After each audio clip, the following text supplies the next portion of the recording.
Hi, you might have heard of people that cheat at poker, but you may not have heard of something called cheaters poker. It's a specific game, and it uses cards like these. These are bicycle cards, 25 of them from a blue back deck.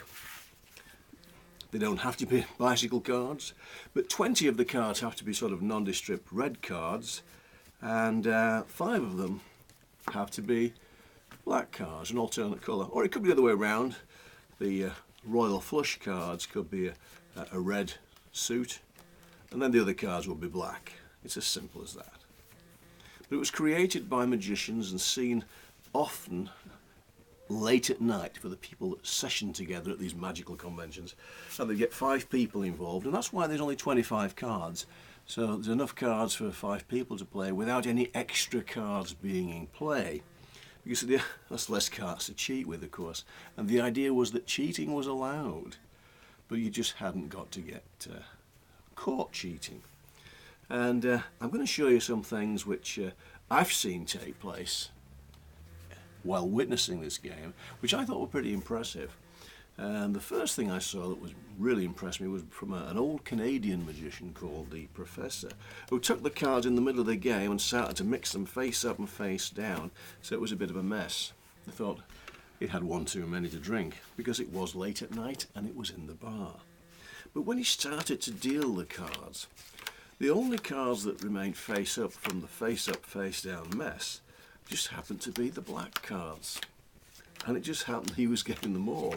So he ended up with, of course, the royal flush and won the game.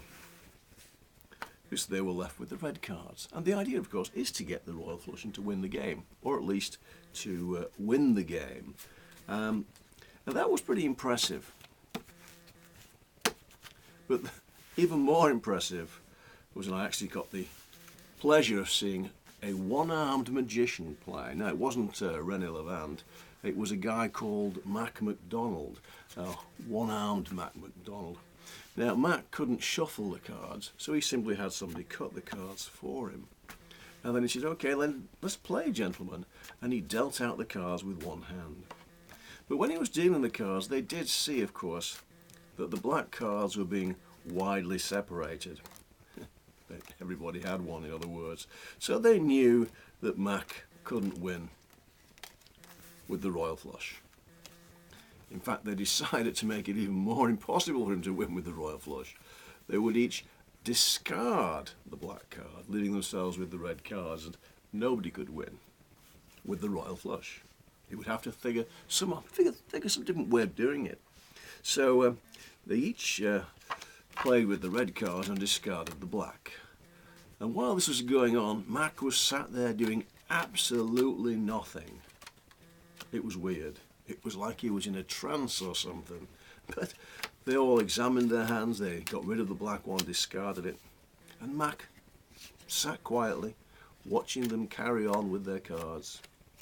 And when they discarded the black cards, he looked up and said, "Well, gentlemen, I hope you're having fun, but I guess I take the pot." And then he showed that he'd actually got the royal flush.